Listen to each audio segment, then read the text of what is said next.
Mature women often experience a phenomenon with striking clarity, almost to the point of discomfort.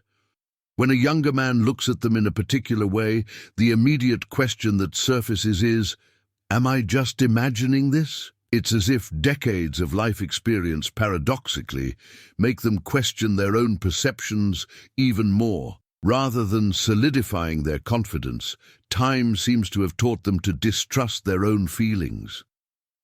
I witness this dynamic daily. Women who have navigated decades of relationships, raised children, built careers, and faced profound losses suddenly find themselves feeling like bewildered teenagers. All it takes is a 28-year-old man holding their gaze for a second longer than usual, and their first reaction is to doubt, not him, but themselves. It's quite remarkable, isn't it? All that accumulated wisdom, all those learned lessons, yet when it comes to recognizing if someone finds them attractive, they revert to a place of insecurity they believed they'd left behind years ago. Society, with its incessant whispers, has ingrained the idea that their window of desirability is closing. Consequently, when a younger person shows genuine interest, the initial emotion isn't joy, but suspicion. I recall a woman who came to my office, her hands trembling not from ordinary nervousness, but from something far more profound. She told me about a man 10 years her junior whom she'd met at work. For weeks, she sensed he was seeking her out in ways she couldn't quite articulate. Yet every time she tried to make sense of these feelings, her mind screamed that she was being ridiculous. "Doctor," she told me, "I'm 45. I've lived long enough to know when someone is just being kind and when there's something more. But when it comes to me, it's as if I've completely lost that ability." This was the core of the issue. She hadn't lost the ability. She had buried it under layers of self-criticism and societal expectations. But here lies the paradox I want to share with you today. Precisely the experience that leads them to doubt is the very thing that grants them an extraordinary advantage in recognizing authenticity. A woman in her 40s can discern emotional insincerity from a mile away. She has witnessed enough male performances to distinguish between genuine interest and superficial games. The problem, therefore, isn't these women's capacity for perception. The problem is that they've learned to invalidate what they perceive. The signs of real attraction don't change with age. What changes is our willingness to trust them. A lingering gaze, a smile that appears for no apparent reason, that subtle way of seeking physical proximity. All these languages of desire remain the same, whether you're 20 or 50. However, when you're a mature woman and the one looking at you this way is a younger man, suddenly every sign is accompanied by an internal voice insisting, "You're reading too much into this." If you've identified with this experience or have a story to share, please leave your comments below. Your perspective is invaluable as we build a space of understanding and support. And for more insights like this, be sure to follow the channel. It's precisely this invalidation of our own perception that causes many of us to miss out on connections that could be genuine, profound, and transformative. That same client I mentioned would describe each interaction with an almost obsessive wealth of detail. He always chose to sit near her in meetings. He'd recall comments she'd made weeks earlier. Their conversations would extend well beyond professional topics. Yet after each description, she would invariably add the same phrase, "Oh, but he's probably just being nice, right?" I asked her to pause for a moment and consider, if a friend were to describe these exact same situations, but involving two people of the same age, what would she say? Her answer was immediate. "I'd say it's obvious he's interested in her." And right then, the real issue came to light. It wasn't her inability to decipher the signs, but her refusal to apply that same clarity to her own experience. She had built such an impenetrable wall of self-doubt that even her own wisdom couldn't break through. This brings me to a truth that may be uncomfortable, but is absolutely essential. The real problem isn't that younger men aren't attracted to mature women. The true obstacle is that we, as women, have so deeply internalized societal prejudices about age and female desirability that we prefer to deny the evidence. We prefer to shy away from the possibility that, yes, we are worthy of desire, no matter how many years we've walked this earth. Allow me to guide you through these signs, not as a mere checklist, but as an emotional map, to recognize a territory you might already be inhabiting without even realizing it. The first, and perhaps most potent sign, is the quality of eye contact. It's not just that he looks at you, but how he looks at you. There's an immense difference between a polite glance and a gaze that lingers, that explores, that returns to you. It's a look that seems to formulate a silent question that creates a conversation without words. When the attraction is mutual, eyes become an intimate territory, long before any other intimacy is possible. But this is exactly where many women self-sabotage. They see that look, feel it in their body as a subtle shiver, and immediately interpret it differently. I must have something on my face. He must be looking at someone behind me. It's just politeness. It's as if they need to protect themselves from the possibility of being truly seen. I ask you, when was the last time you fully trusted what your eyes told you about the way someone was looking at you? When was the last time you allowed that information to reach your heart without passing through the relentless filter of self-criticism? And then we have body language, that silent communication that never lies. When someone is attracted to you, they seek ways to shorten the physical distance. He leans in when you speak. He finds excuses to be near. His shoulders turn towards you, even if there are others in the conversation. It's as if an invisible magnet pulls him into your space. I recall another woman who described this exact scenario to me, how a younger man always ended up beside her at company social gatherings, how he approached her when she was making coffee, how their conversations always ended with the two of them much closer than they had begun. But her interpretation, oh, he must just feel comfortable with me because I'm like an older sister to him. If this conversation has resonated with you, if it's made you question your own perceptions or revisit past experiences, know that you are not alone. Allow yourself to feel and trust more in what your eyes and your body are telling you. To continue uncovering the secrets of attraction and strengthen your self-confidence, I invite you to embark on this journey of self-discovery with us by sharing your perceptions in the comments and following along for more insights. Have you ever wondered if the way a man treats you is pure friendship or something more? I once asked a friend if she had ever seen a man behave that way with his own sister. Her silence was the most telling answer. Because you see, mature women understand something fundamental better than anyone: the difference between fraternal affection and sexual tension. They've raised children, had brothers, built deep friendships with men without any romantic involvement. You understand this distinction perfectly, but when the subject is themselves, that wisdom seems to evaporate, replaced by a humility that proves more destructive than protective. The revealing gaze. Another frequently overlooked sign is the quality of attention you receive. When someone is attracted to you, your voice becomes the most important one in the room. He remembers your comments, asks about things you mentioned in past conversations, and seems genuinely interested in your opinions, even on trivial matters. This isn't mere courtesy. Courtesy is superficial. It fulfills minimum social requirements and quickly moves on to the next interaction. The attention born of attraction is different. It's specific, personal, sustained. It's as if you're being studied, not to be judged, but to be deeply understood. The touch that speaks without words. And then there's the touch. Those casual brushes that are anything but. They are ways to find excuses for physical contact. A touch on your arm when making an important observation. a hand on your back as he passes. These are moments where the contact lingers a second longer than the situation requires.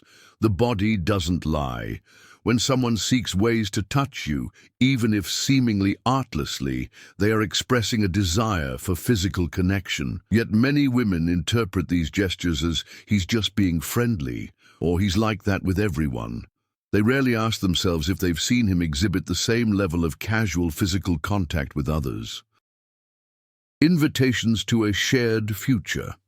There's also something more subtle, yet equally telling: the way he includes your presence in future plans. I'm not talking about grand declarations, but those seemingly casual mentions of events, places, or activities where he assumes you'll be present. When we go to that restaurant you mentioned, next time we have a conversation like this, I need to tell you something. Next week. These aren't empty phrases. They are ways to create a shared future in the imagination, to establish an emotional continuity that extends beyond the present encounter. But again, many women interpret them as simple politeness, instead of recognizing them for what they truly are: invitations to continued intimacy, the magnetism of maturity. I've noticed that mature women tend to systematically underestimate their own appeal, and I'm not just referring to physical attractiveness. They underestimate their emotional magnetism, their ability to spark curiosity, their power of intellectual allure. It's as if they've accepted that their value as potential partners diminishes with age, when the reality is quite the opposite. A woman who has lived, faced, and overcome losses, built a life of her own, who knows her own depths. This woman possesses a type of attraction that cannot be replicated by youth. It's a complex, multifaceted appeal that unfolds slowly and reveals unexpected riches. Young men who are attracted to mature women don't do so despite their age, but often because of everything that age represents: emotional security, clarity about what they want, the ability to be present without being needy, a sensuality that doesn't depend on external validation. The secret code in public. But here's another important sign: how he behaves when others are present. Genuine attraction doesn't hide, but it also doesn't flaunt itself inappropriately. It manifests in small, protective gestures, in how his attention always returns to you, in how he includes you in group conversations, in those knowing glances that create an intimate space, even in a crowd. I particularly recall a woman who told me how a younger male colleague always walked her to her car after company social events.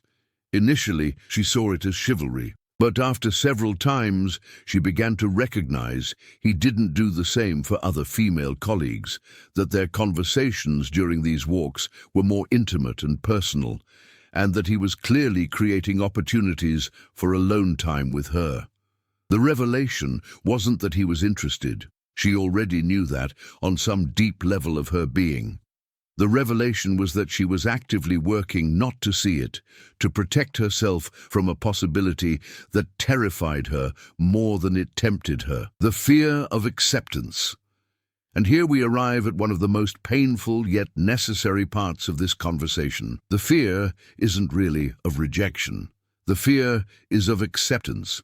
Because if you acknowledge that, yes, this younger man truly is attracted to you, then you must confront all the internal voices that told you it wasn't possible, that you aren't young enough, beautiful enough, desirable enough. You need to face the possibility that you deserve a deep connection, regardless of your age. And for many women, that truth is more frightening than loneliness. When you deny the evidence that someone is attracted to you, you're not only denying yourself the possibility of a meaningful connection, you're also denying him the opportunity to choose. You're deciding for him that his interest can't be real, that his attraction can't be genuine, that his choice can't be valid. It's a form of protection disguised as humility, but which in reality is deeply disrespectful to both of you. The dance of vulnerability. Let me talk about another sign that often goes unnoticed: the way communication between you evolves towards greater vulnerability. When there's mutual attraction, conversations naturally become more personal, more revealing. He starts sharing not just facts about his life, but feelings, doubts, dreams, and you find yourself doing the same. This progression towards emotional intimacy isn't accidental.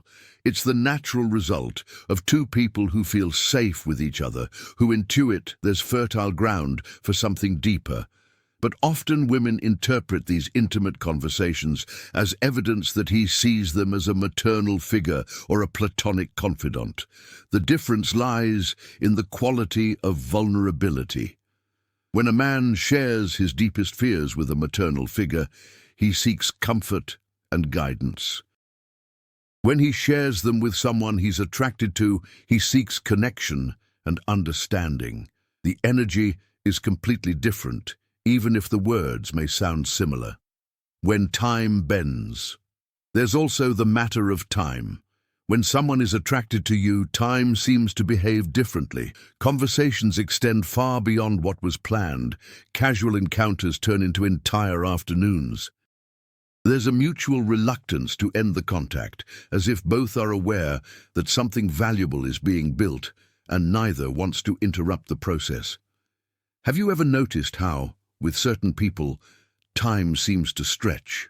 How a conversation you thought would last 5 minutes turns into 2 hours without you even realizing it? This distortion of time is no coincidence. It's the result of two energies that are in sync, creating a space where the outside world seems to disappear. The inner knowing. But perhaps the clearest sign, and the one most frequently ignored, is how you feel when you're with him. I'm not referring to the anxiety or insecurity that can arise from your own fears, but to that deeper sense of being seen, valued, desired. There's something about the way he looks at you, listens to you, responds to your presence that makes you feel more alive, more interesting, more beautiful. This isn't your imagination. It's the natural response of your being to being genuinely appreciated. Yet many women interpret this feeling as a sign of their own neediness or lack, rather than recognizing it for what it truly is. Confirmation that something real is unfolding between two people. I often pose a question to women in this very situation. If a close friend described to you the exact same interactions you're experiencing, what would you tell her? Invariably, the answer is clear. I'd tell her he's clearly interested in her. But when it comes to applying that same clarity to their own experience, suddenly all that wisdom vanishes. Why? Because it's easier to maintain the status quo of self-doubt than to confront the possibility that, yes, you are worthy of desire and love, even now, even at this age, even after everything you've been through. Recognizing these signs doesn't mean you have to act on them immediately. It simply means giving them the space they deserve in your awareness, allowing yourself to consider the possibility that what you're perceiving is real. Because here's the most fundamental truth. You already know. Deep down, you already know if this man is attracted to you. Your intuition, refined by years of experience, has already read all the signals and reached a conclusion. What you're seeking isn't new information. You're seeking permission to trust what you already know. And that permission, my friend, only you can grant yourself. The path to recognizing and honoring your own perception isn't easy.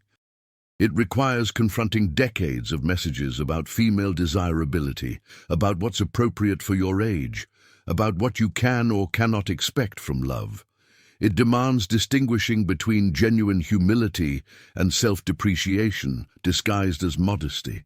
But it also opens the door to possibilities you thought had been left in the past. It opens the door to connections that can be deeper and more meaningful than anything you've experienced before, precisely because you now possess the wisdom to discern what is real and what isn't. I'm not suggesting you should interpret every kind gesture as a declaration of love. But I am suggesting you trust your ability to distinguish between kindness and genuine interest, that you honor your intuition instead of systematically invalidating it, and that you allow yourself to consider the possibility that yes, you can be desired, valued, and chosen, not despite who you are, but precisely because of who you are. Because the woman you are now, with all your experiences, all your wisdom, all your capacity to love without losing yourself, all your understanding of what truly matters in life, that woman is extraordinarily attractive to someone with the emotional maturity to recognize her. And if he's wise enough to see you that way, perhaps it's time you started seeing yourself that way too. When a younger man is attracted to a mature woman, it's rarely just about physical aspects. Certainly there can be an initial chemistry, a spark that ignites on a first encounter. But what sustains that attraction, what makes it grow and deepen, has to do with qualities that only develop with time and experience. There's something profoundly alluring about the way a mature woman inhabits her own body.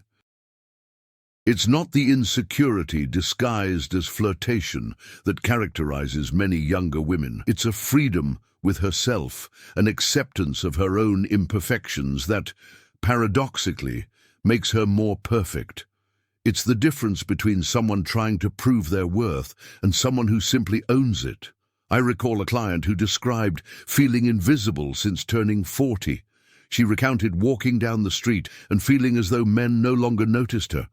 But during our sessions, she began to realize there was something fundamentally amiss with that perception. "It's not that they don't see me," she told me one afternoon. "It's that I'm so focused on seeking the validation I used to receive when I was younger that I'm missing the different kind of attention I'm getting now." This was a profound revelation, because the attention a mature woman receives is not the same as a younger woman. It's more selective, more intentional, more conscious.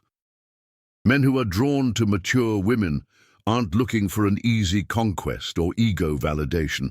They're seeking something more complex and substantial. The telling questions. And here's another sign I want you to recognize. The quality of the questions he asks you. When someone is genuinely attracted to you as a mature woman, their questions go beyond the superficial. He doesn't just ask what you do, but why you do it. He doesn't just ask where you've been, but how those places have shaped you. He doesn't just ask what you think, but how you came to think that way. It's as if he's trying to map not just your present, but the entire journey that brought you here. This curiosity doesn't stem from politeness. It arises from the recognition that your history, your experience, your accumulated wisdom are precisely what makes you attractive. Some men become more authentic in the presence of mature women, as if your life experience grants them permission to drop their own masks, to be more vulnerable, more real. It's as if they intuitively know you've seen enough of life not to need him to pretend to be someone he's not. This mutual authenticity is perhaps one of the clearest signs that something significant is happening between you. When two people can genuinely be themselves in each other's presence, when there's no need for performances or games, when conversation flows effortlessly into real and profound territories, that's no coincidence. And this brings me to the final reflection I want to share with you. There's a fundamental difference between seeking external validation and recognizing when that validation is genuinely being offered. For years, perhaps you've been so focused on protecting yourself from the pain of rejection that you've also closed yourself off to the possibility of authentic recognition. But a time will come when you'll have to choose. Will you continue operating from the fear of not being enough? Or will you allow yourself to consider the possibility that, yes, you are? Will you continue invalidating your own perception to keep yourself safe? Or will you trust the wisdom you've developed over the years? Because the woman you are today is not the same woman you were 10 or 20 years ago. You've gained layers of depth, nuances of understanding, ways of loving that can only develop with time and experience. You've learned to distinguish between the superficial and the authentic, between what nourishes and what drains, between what deserves your energy and what doesn't. This wisdom doesn't disappear when it comes to recognizing if someone is attracted to you. On the contrary, this wisdom is precisely what allows you to see with clarity what younger women can't yet perceive. It's your advantage, not your limitation. So the next time you feel that gaze, linger a second longer than usual. When you sense that tension beyond mere courtesy, when you notice his subtle way of seeking your proximity, don't ask yourself if you're imagining things. Instead, ask yourself, what is preventing me from trusting what I'm perceiving? The answer to that question could mark the beginning of a new relationship with yourself, one that truly honors your experiences, respects your intuition, and acknowledges your current value. Not the worth you once had, nor what you might gain in the future, but the inherent worth you possess right here, right now. And when you achieve this, when you finally see yourself with the same clarity and appreciation that he sees in you, everything will shift. Not only your ability to recognize genuine attraction, but also your capacity to respond to it from a place of true authenticity and unwavering strength. Ultimately, it's not just about whether he's attracted to you, it's about whether you are willing to be drawn to yourself, to acknowledge your own worth, to trust your own perception, and to allow that unwavering confidence to illuminate all your future interactions. That is the true transformation. And it begins the moment you decide that your experience, your wisdom, and your intuition deserve to be honored. Most importantly,